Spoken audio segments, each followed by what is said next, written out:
सदानंद महाराज जी हम लोगों के मार्गदर्शक और इस क्षेत्र के मार्गदर्शक।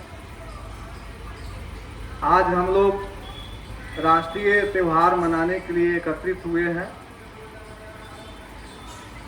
जैसा कि आप लोगों को मालूम है कि आज हम लोग 78वां स्वतंत्रता दिवस मनाने जा रहे हैं और मनाए अभी तुरंत।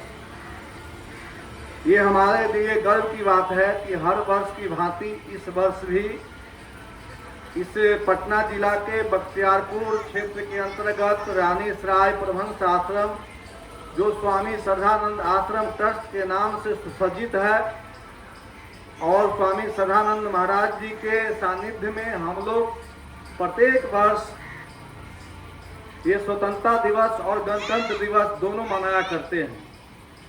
साथ में हर महीना कुछ न कुछ सांस्कृतिक और भक्तिमय कार्यक्रम स्वामी श्रद्धानंद महाराज जी के नेतृत्व में होते आ रहा है और उसका लाभ हम लोग उठाते आ रहे हैं। ये हम लोगों के लिए गर्व का विषय है। जैसा कि आप लोग को मालूम हुआ कि आज 78वां गणतंत्र दिवस स्वतंत्रता दिवस हम लोग मना रहे हैं। तो स्वतंत्रता दिवस हम लोग क्यों मनाते हैं, क्यों मनाना चाहिए और कब से मनाने लगे, इस सारी बिंदुओं को भी आप लोग को जानना होगा। 15 अगस्त 1947 को मेरा देश आजाद हुआ था। आज ही के दिन मेरा देश आजाद हुआ और देश को आजादी कराने के लिए हमारे अमर शहीदों ने, हमारे पूर्वजों ने अपना एक एक बूंद न्यौछावर देश के नाम किया और बलिदान दिया इस देश के लिए। ये तिरंगा झंडा जो आप देख रहे हैं, ये तिरंगा झंडा कोई आम झंडा नहीं है, ये बहुत ही विशेष और खास झंडा हम लोग के लिए है। आप लोग देखते होंगे कि हमारे जो वीर सैनिक शहीद होते हैं सरहद के, तो इसी तिरंगा झंडा में लिपटा करके वो अपने घर को आते हैं, अपने स्थान उनको लाया जाता है। इसीलिए इस तिरंगा का महत्व अलग है और इसमें 3 कलर का दिया हुआ है। सबसे नीचे में हरा रंग का कलर दिया हुआ है। ये प्रतीक कराता है कि हरा रंग हमारा देश का जो जमीन का हरियाली है, जिससे हमारा भोजन भात चलता है, ये है हमारे देश का हरियाली। चारों तरफ मेरा देश हरा भरा से भरा हुआ है। ये तिरंगा का ये प्रतीक है। बीच में जो देख रहे हैं उजला रंग का, ये हमारे सादगी का पहचान है। ये तिरंगा का भी बहुत सारा अर्थ है। अर्थ कहेंगे तो 1-1.5 घंटा हमको स्पीच देना पड़ेगा। तो बीच में उजला जो है सादगी का प्रतीक है। हम लोग को सजनता और सादगी से जीवन बिताना है। हमारे पूर्वजों ने जैसा संदेश दिया, ईश्वर अल्लाह तेरे नाम सबके सदमत दे भगवान। यहाँ सभी धर्म के लोगों यहाँ एकत्रित होकर के भाईचारा के रूप में स्थापित होकर जीवन बसर करते हैं। यही हमारा देश अनमोल देश है। और ऊपर में देख रहे हैं केसरिया रंग। केसरिया रंग बल देने वाला बलशाली है। हम किसी से कमजोर भी नहीं है। कोई चाहेगा कि हम आपके देश पर अतिक्रमण करेंगे या आक्रमण करेंगे, तो वो बल हम पहले बल दिखाते हैं। ऊपर में देखो मेरे पास बल भी है। हमारे साथ यदि किसी तरह का कोई बुरा नजर तुम दोगे, उसके पहले तुम्हारा हम आंख निकालने का काम करेंगे। ये हमारा देश मजबूत और महान है।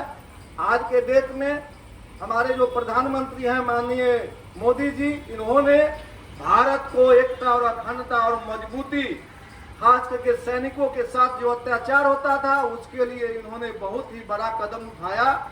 और आज के देश में हमारा सैनिक भी सुरक्षित है और किसी तरह का कोई आतंकवादी हमला करने का दुस्साहस प्रयास कोई नहीं कर पा रहा।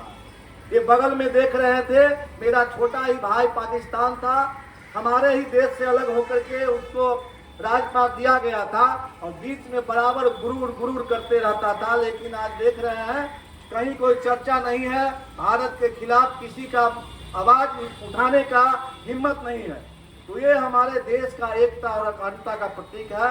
हम आप तमाम श्रद्धालुओं भक्त जो हमारे आत्म प्रेमी हैं या इस राष्ट्रीय ध्वज और राष्ट्रीय त्योहार को मानने वाले हमारे जो राष्ट्र के व्यक्ति हैं, आप सभी से हम आवेदन और निवेदन करेंगे कि इस एकता और अखंडता को हर हालत में हम लोग निभाने का काम करें, ताकि ये हमारे महापुरुषों द्वारा दिया हुआ जो गिफ्ट है, जो स्वतंत्र जीवन हम जी रहे हैं, ये स्वतंत्रता हमारे लिए कायम रहे, हमारे बारिशों के लिए कायम रहे। और बोलने का तो बहुत कुछ है। मैं एक ग्रामीण चिकित्सक का प्रतिनिधित्व करता हूं और उसके नाते प्रत्येक राज्य में जाया करता हूं और सभी को स्वास्थ्य सेवा मुहैया कराने का मैं बीड़ा उठाया हूं, उसका मैं काम करता हूं। और उसका मेन आशीर्वाद हमारे स्वामी सदानंद महाराज जी का है। इनके सानिध्य में रह करके सभी काम को पूर्ण करता हूं और सभी काम सफल होता है। हम आप लोगों से निवेदन करेंगे कि आप लोगों भी तन मन धन से समर्पित होकर के स्वामी जी का सानिध्य में रहते हैं तो निश्चित रूप से हर मनोकामना पूर्ण होगी और धार्मिक विचारधारा से जुड़ करके अपने आत्मा को भी साक्षात करेंगे। यही शब्दों के साथ मैं इस प्रांगण में आप सभी उपस्थित हमारे बुजुर्गों, अभिभावक, भाइयों, आप सभी को अभिनंदन करते हुए राष्ट्रगान पे 2 शब्द बोलने का हमको मौका मिला, इसके लिए आपका आभारी हैं, स्वामी जी का आभारी हैं। बहुत बहुत धन्यवाद। जय हिंद, जय भारत, जय स्वामी सदानंद महाराज जी। अब आपके सामने राणा के